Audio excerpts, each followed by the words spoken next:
Hi, this is Dean, and we are doing Minuet number 2 today. Minuet number 2, like all Suzuki songs in Book 1, takes a lot of prep work to be able to play it. It doesn't just kind of come easily. So this video is all about the left-hand prep work.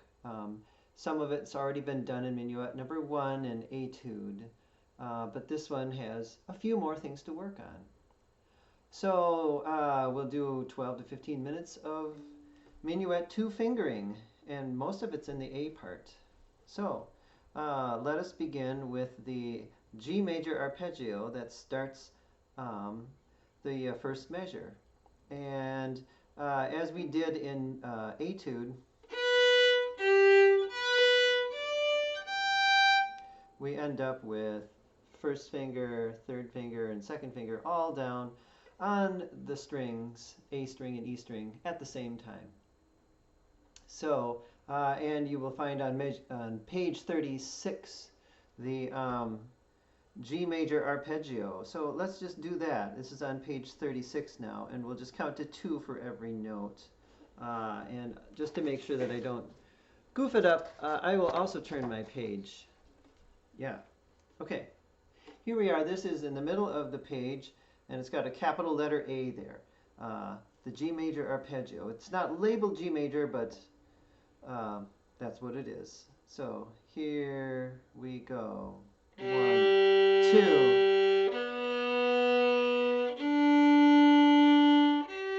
Walk your first finger.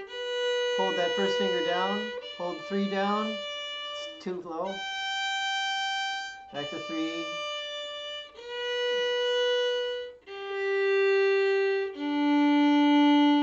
Let's repeat it.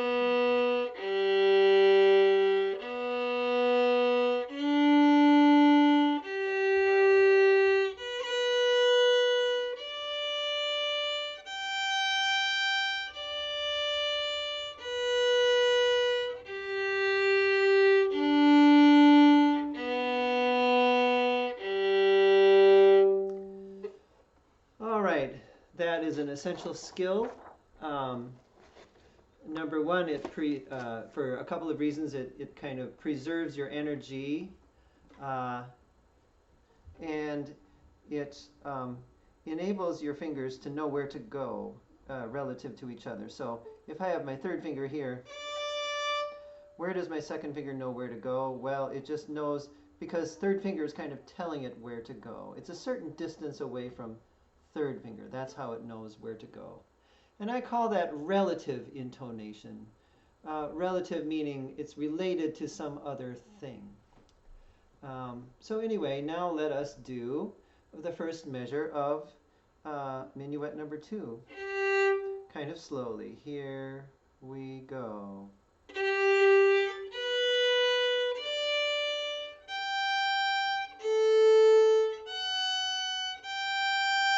And we end on the first note of the next measure. So after we play that open A string, then all the fingers come off. And then first finger just has to know where to go after that on F sharp. And a lot of times people are really flat on it. So what you can do is you can either force that finger up there, and you can see that I have my thumb or my knuckle against the side of the fingerboard. Or since I'm a cello player, I don't like that kind of scrunchy feeling, so I just kind of go away from the instrument by a little ways. And that allows my finger to be in a more natural curve instead of all coiled up like that. This just does not feel right to me, but this feels okay. This is how I have played for 45 years, so that's just fine. All right, so anyway, I'm going to do this, and you don't have to.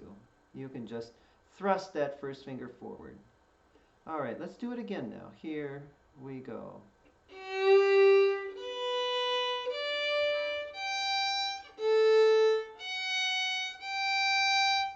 One more time, and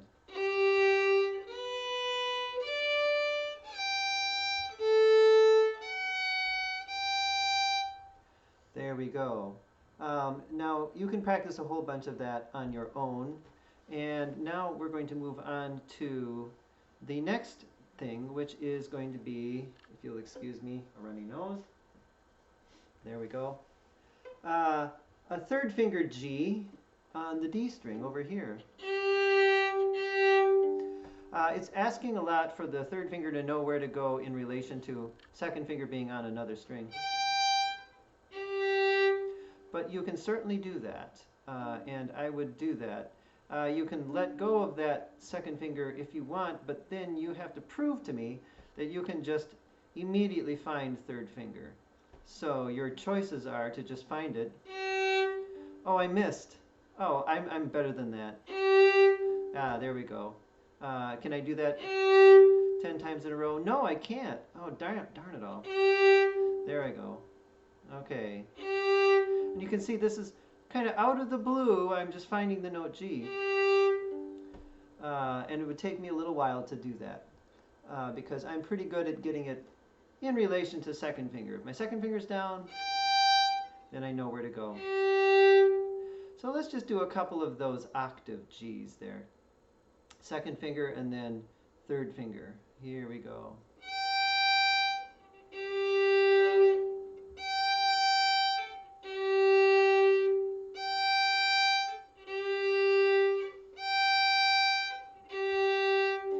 And while we're at it, we might as well do it according to the rhythm and the bowing. We have a down bow here. Use up your entire bow. So you're near the tip, and then 2 up bows. All right, and that should bring you back to the balance point again. Here we go.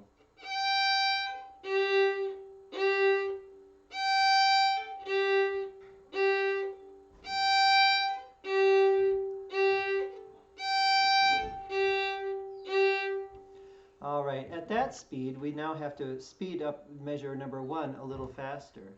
So let's make sure that we can do that arpeggio at that speed. The speed is now. So we will do add a note technique, which to me means that we're going to do 4 notes quickly, and then we're going to pause and make sure that we've done it all right. And if we've done that all right, then we release the tension in our hand, and we move on and do the next 3 notes. So here we go. Measure number 1, 2, and play. And that's all. 2 and play. 2 and play. And now we will add a note to that on the open A string. Then we lose all of the fingers on the violin. 2 and 3. Good. And 2, 3. 2, 3. Good. And now I think we can add the next 2 notes in. So the F sharp and the G. 2 and play. Haha. And then we should end somewhere at the tip. Here we go again. 2 and 3. Oh, I forgot to play the last note. That's why I didn't end up at the tip. I'm like, why am I at the frog? Oh, because I didn't play the G. Ha. All right, let's try it again for my sake. 2 and 3. Did you hear that? I didn't find the G. My third finger G was not in tune. I'm not as good as I think I am on that. Let's try it again. 2 and 3. Good. All right, so here we are at the tip. Okay, and now you're ready to do your 2 up bows.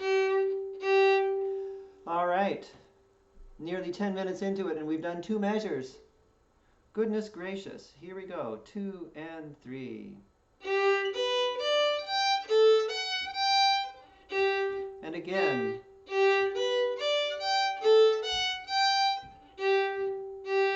Let's do it 2 more times, and this time be conscious of the dashed lines, the tenuto marks with, yeah, I think one of them has a staccato in that quintessential Suzuki articulation, which I think is called portato, which I need to do more research on. It's all kind of interesting news to me. So anyway, we're going to do this now, and instead of being legato, which tends to tense up the left hand, we're going to do more staccato, and that will relax the left hand so you can play in tune better. Okay, here we go.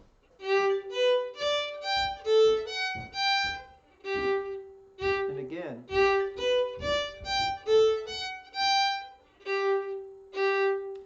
There you go. Let's do a few more things here. We're going to now move on to measure 4 and 5. We've done this. And then we put our fourth finger down to play the E. I know it's written as you could do an open E string as well, but since you already learned this skill in Minuet 1, might as well use it again, right? Keep it in good shape. So now let's do measure 4 and 5, ending on the first E in measure 5, like this. And you know me, I want you to have your third finger down and your fourth finger down as you play your first note. Let's do it again. 2 and 3. All right, one more time. All right, that is almost all of it for the A part. And maybe what I'll do then is we'll just have the A part fingering, and then we'll worry about the bowing and the B part at another time. So here we are on the last measure to be looked at, which is measure number 15 and 16. We have that triplet, and then we have a D, and then an F sharp. So if we were going to work on just the fingering, we would want to probably do the A, the C natural, otherwise known as C, which is second finger low, the D, the open string, and then the F sharp, which is second finger high. So we have low here, and then high here. So we should practice that. Your second finger just has to know where to go without the help of first finger in both instances. So here we go. Let's play an A, C, D, and then F sharp. Here we go. And again. Again. Last time. There you go. And now let's just play, just for a reference to where are those second fingers in relation to all the other fingers that you're playing. And this is not written in the music, but I'm going to have you do it anyway. This is the F sharp. I'm going to do a scale from F sharp up to C natural.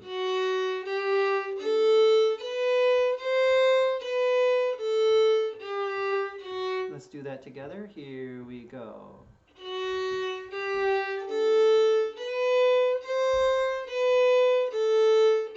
Again.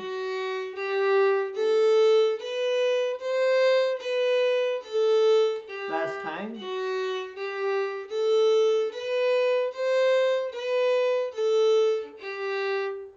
All right, and now let us do the last two measures there in the A part, measures 15 and 16, like this. Up bow, down bow. All right, let's try it out together. The three notes are slurred together in the triplet. You could do this, but I think perhaps you've already kind of learned some slurs, and that won't be a problem. So here we go, 2 and 3. Up bow, down bow. And again, down bow, up, up. Last time.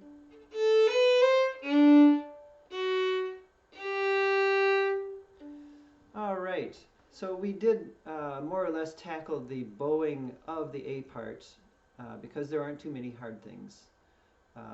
And then we tackled the fingering in the A part. So next video, we'll do the B part then. So, see you later.